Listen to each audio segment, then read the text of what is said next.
যানজট পরিস্থিতি নিয়ে বিস্তারিত জানাতে সাভার থেকে যুক্ত হচ্ছেন সহকর্মী শাহিনুর রহমান। শাহিন, সবশেষ পরিস্থিতি আমাদেরকে জানাবেন যানজটের। লিনি, আপনাকে ধন্যবাদ। আপনি জানেন যে সাভার আসলে একটি শিল্প অধ্যুষিত এলাকা। এই এলাকায় কিন্তু প্রতিনিয়তই কিন্তু যানজটে নাকাল হয়ে থাকে।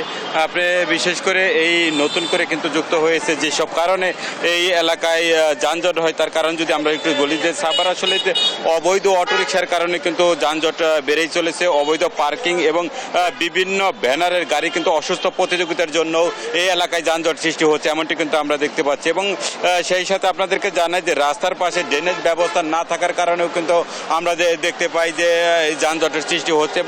এবং বিশেষ করে আরও আপনাদেরকে জানিয়ে রাখি যে বিভিন্ন যাত্রীবাহী গাড়িতে কিন্তু আমরা দেখি যে মহাসড়কের মাঝখানে রেখেই কিন্তু তারা যাত্রী ওঠানামা করার কারণেও কিন্তু এই যানজটের সৃষ্টি হচ্ছে, এমনটি কিন্তু দেখা যাচ্ছে। এবং সেই সাথে আপনাদেরকে একটু জানিয়ে রাখি যে সাভার এবং আশুলিয়াতে এলিভেটেড এক্সপ্রেসওয়ের কাজ চলতেছে, যার জন্য এই আবদুল্লাপুর থেকে বাইপাল পর্যন্ত যে মহাসড়ক, এই মহাসড়কের বিশেষ করে জিরাবো, নসিমপুর, আশুলিয়ার এই সাইডটা পুরো রাস্তাটাই কিন্তু থেমে থেমে গাড়ি চলতে হয়। এবং যেখানে আধা ঘন্টার রাস্তা সেখানে কিন্তু কয়েক ঘন্টা পার হয়ে কিন্তু তাদেরকে আবদুল্লাপুর পৌঁছাইতে হয়। এবং আমরা দেখতে পাই যে বিভিন্ন সময় ট্রাফিক পুলিশকে কিন্তু এই যানজটের জন্য হিমশিম খেতে হয়।